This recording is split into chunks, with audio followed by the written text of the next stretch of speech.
یہ زمانہ تھا بادشاہ دقیانوس کا. حضرت عیسیٰ علیہ السلام نبی بنا کر بھیجے گئے. عیسیٰ علیہ السلام نے جب نبوت کا دعویٰ جب نبوت کا اعلان کیا ہے تو یہودی دشمن ہو گئے, اور ایسے دشمن ہوئے ہیں کہ اللہ اکبر.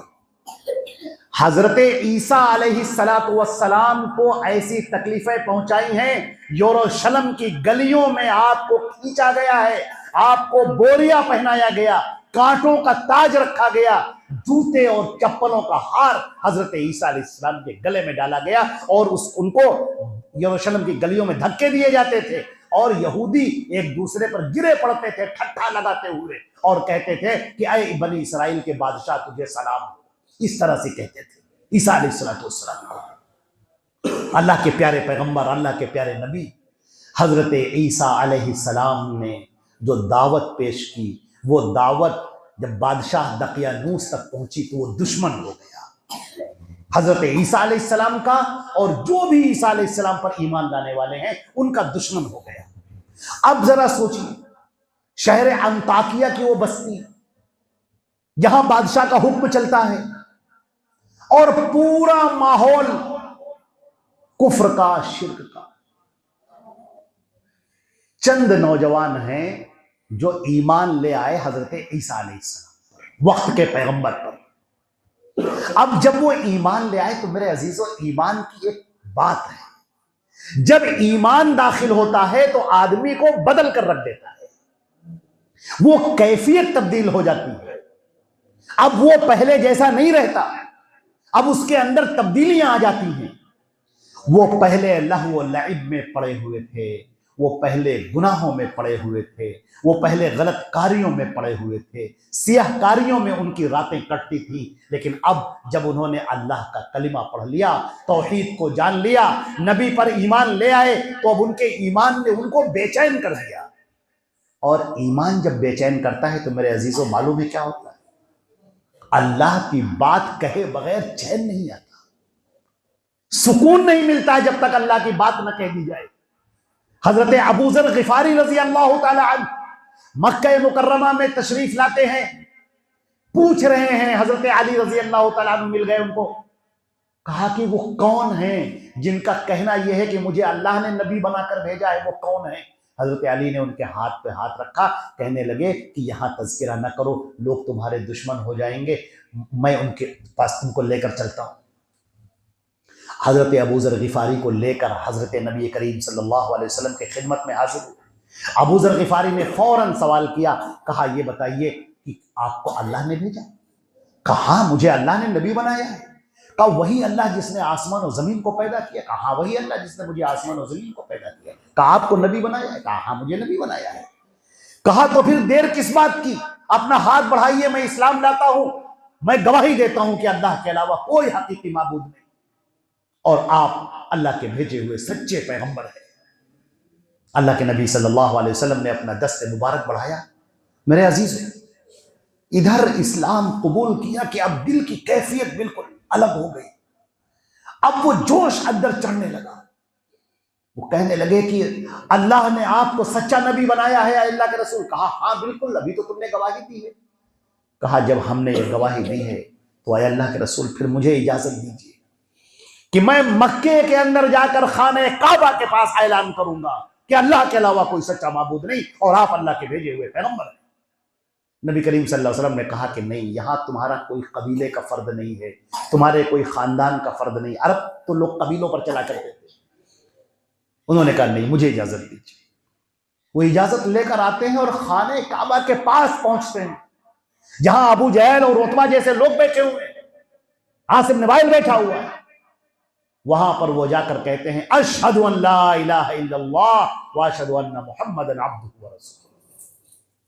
یہ اعلان کرنا تھا کہ یہ پورے کفار تلملا اٹھے اور حضرت ابو ذر غفاری پر پل پڑے, اور لاتوں سے, مکوں سے, بھوسوں سے, جوتوں سے ان کو مارنا شروع. پورا چہرہ لہو لہان ہو گیا. آخر کار حضرت ابوبکر صدیق ادھر سے نکلے اور کہنے لگے کہ اے لوگوں تمہیں کیا ہو گیا ہے, یہ قبیلے غفار کا آدمی ہے, ادھر سے تمہارے تجارتی قافلے گزرتے ہیں, اگر قبیلے غفار کھڑا ہو گیا تو تم ملک شام نہیں جا پاؤ گے, تمہارے قافلے لوٹ لیے جائیں گے. دیکھو اس کو.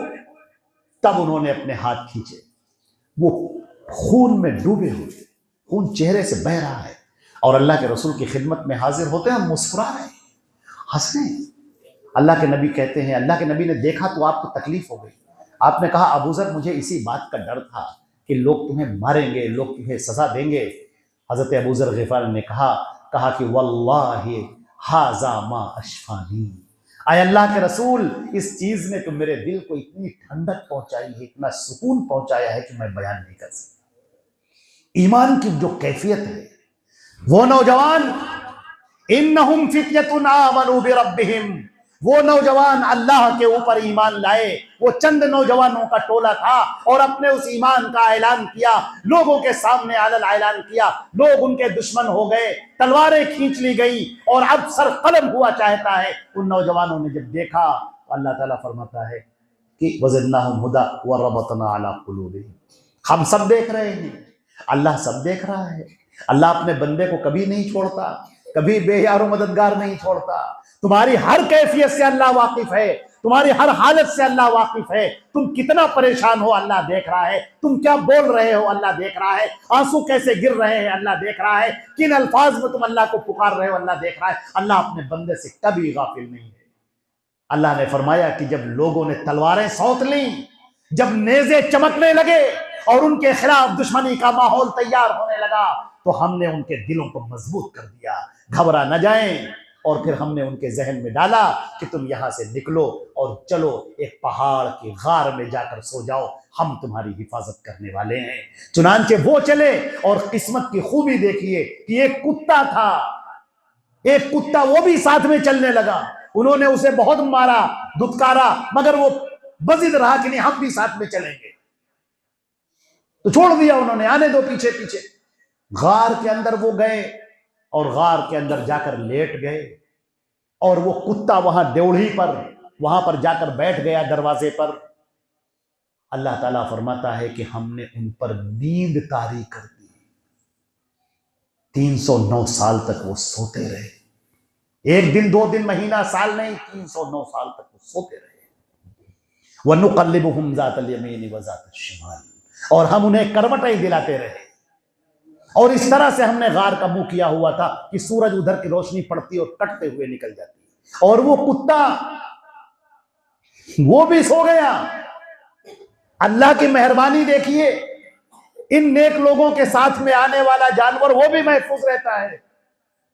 اس کا بھی تذکرہ اللہ نے قرآن پاک میں کیا ہے، وَكَلْبُهُمْ بَاسِطٌ ذِرَاعَيْهِ بِالْوَصِيدِ، کہ وہ ان کا کتا اپنے ہاتھ کو ایسے پھیلائے ہوئے وہی وہاں پر دروازے کے اوپر وہ لیٹا ہوا ہے، اور ہم نے اس پر بھی نیند طاری کر دی. جو انعام ان کو دینا تھا اس کو بھی انعام دیا. ڈھونڈنے والے ڈھونڈ ڈھانڈ کر تھک گئے، مر گئے، پیڑھیاں گزر گئیں، نسلیں گزر گئیں. 300 سال کے بعد حالات تبدیل ہو گئے. جو بادشاہ تھا وہ بدل گیا، کئی بادشاہ آئے چلے گئے، کئی بادشاہ آئے گزر گئے. اور پھر ایک ایسا بادشاہ آیا جس نے عیسائی مذہب کو اختیار کر لیا. پوری سلطنت عیسائی ہو گئی، پوری سلطنت، بادشاہ بھی عیسائی، لوگ بھی عیسائی. اور اللہ نے جب ان کی آنکھ کھولی ہے، جب وہ بیدار ہوئے، تو اپنے بدن سے گرد کو جھاڑنے لگے، جو گردہ لگ گیا تھا اس کو جھاڑنے لگے، اور کہنے لگے کہ کتنے دن ہم لوگ سوئے. کہا کہ لگ رہا ہے کہ 2-4 گھنٹہ ہم لوگ سو گئے. کسی نے کہا نہیں، ہم جب آئے تھے تب سے شام تک سوتے ہی رہے ہیں، لگ رہا ہے پوری رات سوتے رہے ہیں، اب صبح ہوئی ہے، اگلا دن ہو گیا. لوگوں نے کہا بھوک لگ رہی ہے، جاؤ کچھ کھانا لے آؤ، چھپ کے جانا. تو اپنے ایک نوجوان کو تیار کیا کہ تم گلی میں جانا، بستی میں کمبل اوڑھ لینا اور اپنے آپ کو چھپا لینا، اور چپکے سے نان بائی کے پاس جانا، وہاں سے روٹی سالن تھوڑا سا لے آنا. اب وہ چھپتے چھپاتے کمبل کو اوڑھے ہوئے، چہرے کو چھپائے ہوئے، تو ڈرتا ہوا، ڈر رہا ہے، اور وہ دھیرے دھیرے دھیرے دھیرے بڑھا. کیا دیکھ رہا ہے؟ سب تو تبدیل ہو چکا ہے، شہر تبدیل ہو گیا، جگہ نہیں مل رہی ہے.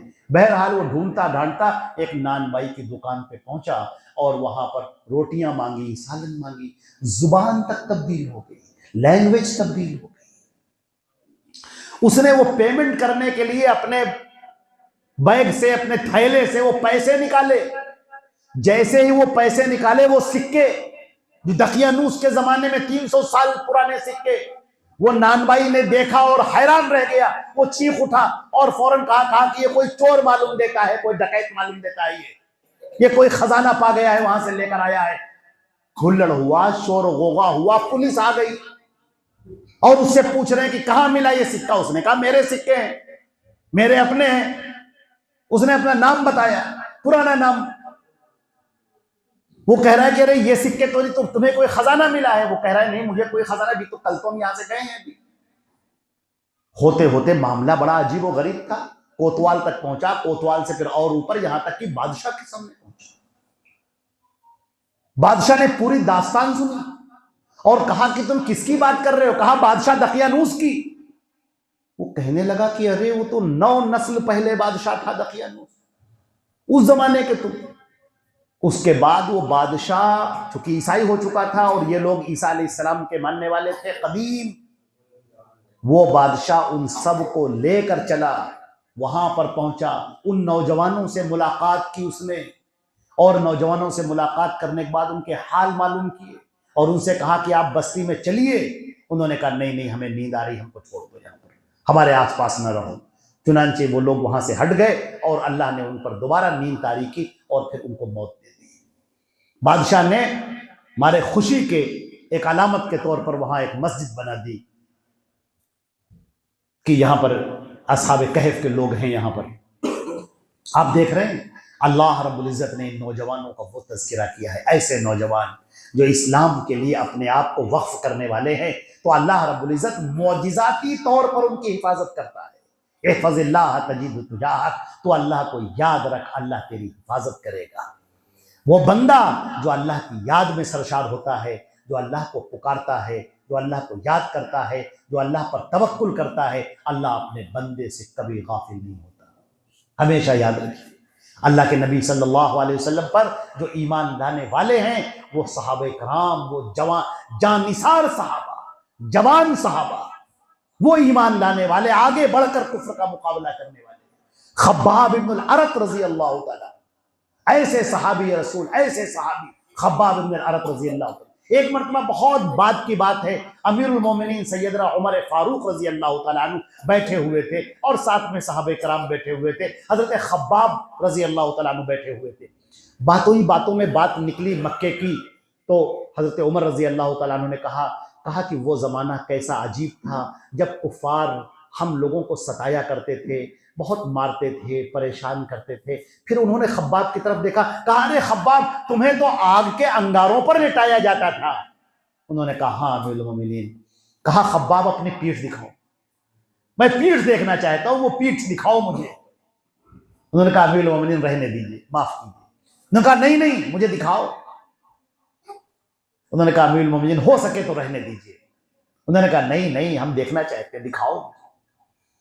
خباب بن الارت نے وہ جو پیٹھ سے اپنا کرتا ہٹایا ہے, حضرت عمر رضی اللہ تعالیٰ عنہ نے دیکھا وہ ہڈیاں تھیں, گوشت گلا ہوا, ہڈیاں ابھری ہوئی, پوری پیٹھ جلی ہوئی. ان کو لٹایا جاتا تھا آگ کے انگاروں پر, وہ جو خون بہتا ہے اس میں سے خون بہ کر وہ انگارے سرد ہو جاتے تھے. حضرت عمر رضی اللہ تعالیٰ عنہ رونے لگے. کچھ دیر کے بعد جب سر اٹھا کر دیکھا تو دیکھا کہ خباب بھی رو رہے ہیں. حضرت عمر نے کہا کہ خباب تم کیوں رو رہے ہو؟ انہوں نے کہا امیر المومنین اللہ کے راستے میں مجھے جو ستایا گیا, مجھے جو پریشان کیا گیا, میں نے اس کا تذکرہ کسی سے نہیں کیا تاکہ میرا عمل اللہ کے ہاں مقبول ہو جائے, کوئی ریاکاری نہ ہو, کوئی دکھاوا نہ ہو. آج آپ نے سب کے سامنے میری پیٹھ کھول, کہیں اس کو ریاکاری میں نہ شمار کر دیا جائے. سارے صحابہ رونے لگے, کہنے لگے کہ خباب یہ ریاکاری نہیں ہے, یہ تو ہماری فرمائش پر, ہمارے کہنے پر تم نے دکھایا ہے.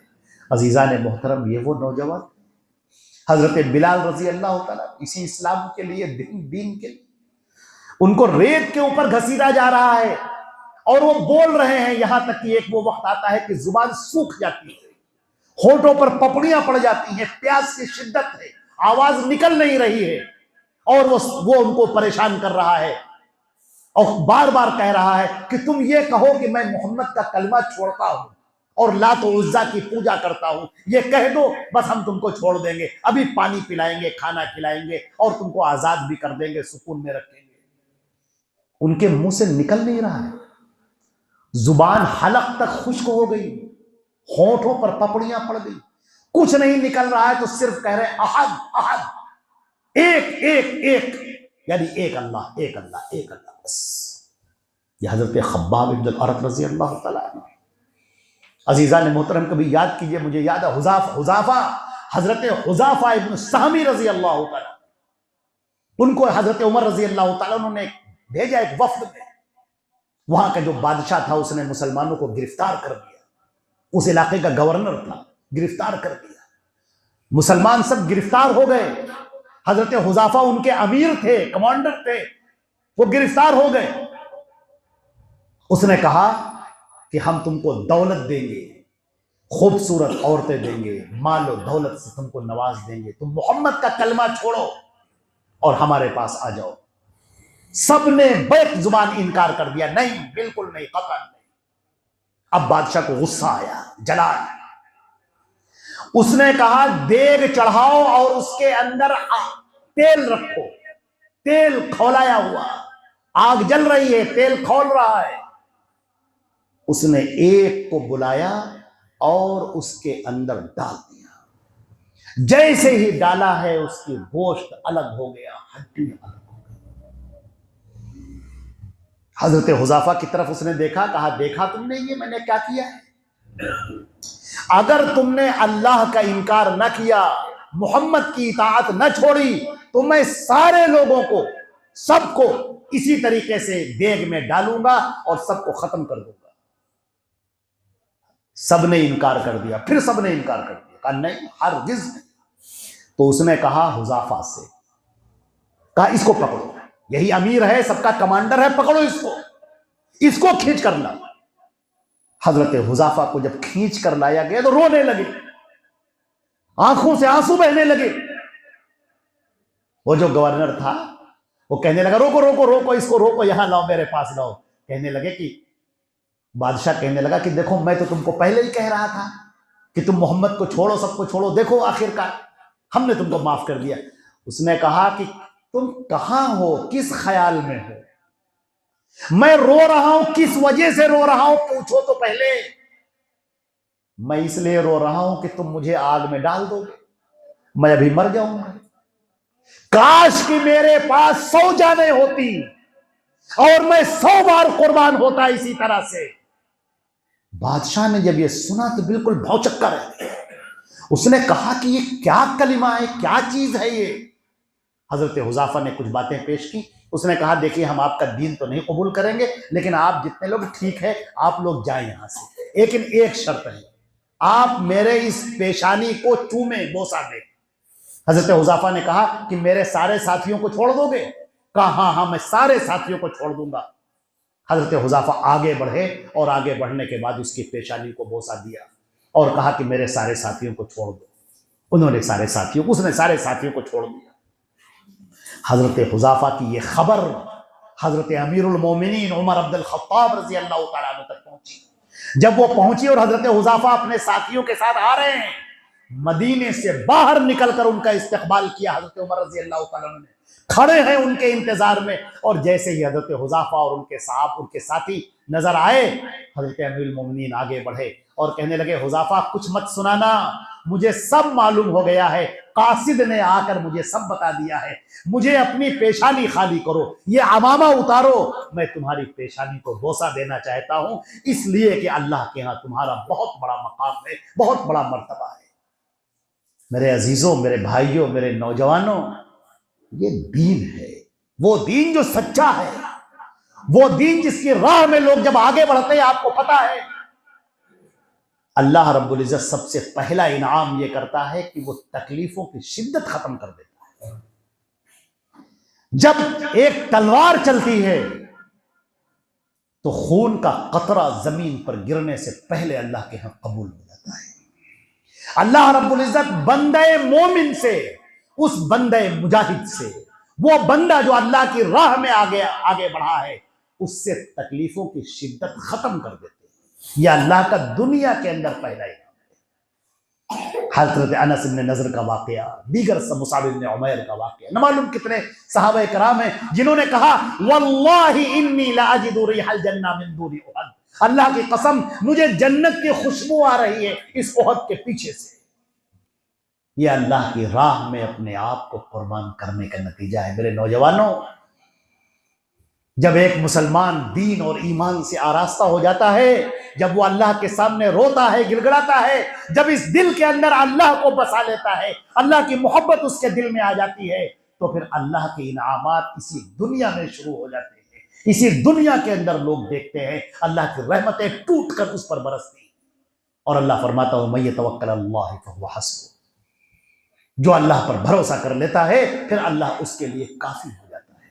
نہ معلوم کتنی داستانیں، ہر آدمی کے پاس داستانیں ہیں، جتنے لوگ یہاں بیٹھے ہیں سب کے پاس کچھ نہ کچھ واقعہ ہوگا اللہ پر بھروسہ کرنے کا، اللہ کی مدد کا، اللہ سے محبت کا۔ جب کوئی نہیں سن رہا ہوتا ہے اور آپ اللہ کو پکارتے ہیں تو اللہ رب العزت آپ کی پکار سنتا ہے۔ اور اللہ نے فرمایا جو مجھے یاد کرتا ہے قیامت کے دن وہ عرش کے سائے میں ہوگا۔ اسی طرح سے شاب نشأ فی عبادت اللہ سبعۃ یظلھم اللہ فی ظلہ یوم لا ظل الا ظلہ، 7 لوگ اللہ کے سائے میں ہوں گے جس دن اللہ کے دیے ہوئے سائے کے علاوہ کوئی سایہ نہ ہوگا۔ سب لوگ، وہ 7 قسمیں، ایک وہ بھی شامل ہے جو نوجوان، آپ جیسے نوجوان جو یہاں پر بیٹھے ہوئے ہیں، دین کو سننے کے لیے آئے، نماز کو پڑھنے کے لیے آئے، روزے رکھنے والے ہیں۔ سخت گرمی میں میں نے ایسے ایسے نوجوانوں کو دیکھا ہے کہ انتہائی گرمی اور ان کا امتحان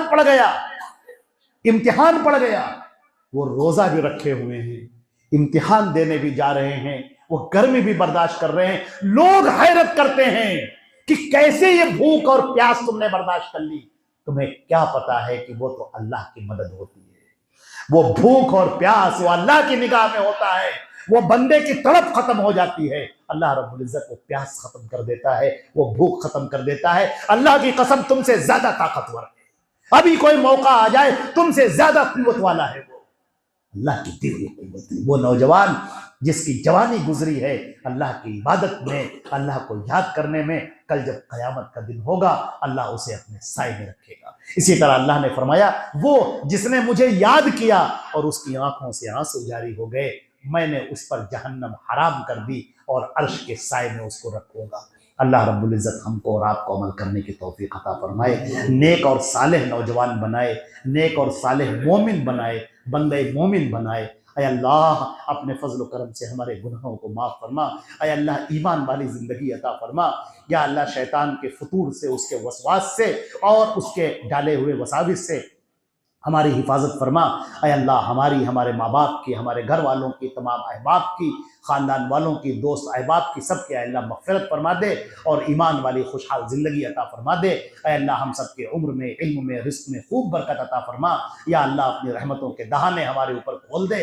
اے اللہ تمام لوگوں کے فتنوں سے، ہر قسم کے فتنے سے اے اللہ ہماری حفاظت فرما۔ اے اللہ ہم نے اپنے آپ کو آپ کے حوالے کیا اور آپ کے نبی کے پیچھے پیچھے چلنے کو تیار ہوئے۔ اے اللہ ہمیں اپنی پناہ میں لے لے، اے اللہ ہمیں اپنی پناہ میں لے لے، اے اللہ پریشانیوں سے ہماری حفاظت فرما لے۔ اے اللہ ہم بڑے کمزور ہیں، اے اللہ ہمیں اپنی جانب سے طاقت عطا فرما دے۔ اے اللہ فتنہ اور فساد سے بچا لے، ایمان صحیح پر، عقیدہ صحیحہ پر ہم کو قائم رکھ۔ اے اللہ تو نے جو اسلام اتارا ہے اور تیرے نبی نے جو بتایا ہے اے اللہ اس پر چلنے کی توفیق عطا فرما۔ لوگوں کے بنائے ہوئے، گڑھے ہوئے من گھڑن اسلام سے اے اللہ ہماری حفاظت فرما۔ اے اللہ توحید پر ہم کو باقی رکھ۔ اے اللہ ہم سب کا خاتمہ ایمان پر فرما۔ اللہم ربنا تقبل منا انک انت السمیع العلیم وتب علینا انک انت التواب الرحیم، وصلی اللہ علی محمد وآلہ واصحابہ اجمعین برحمتک یا ارحم الراحمین۔ والسلام علیکم ورحمۃ اللہ وبرکاتہ۔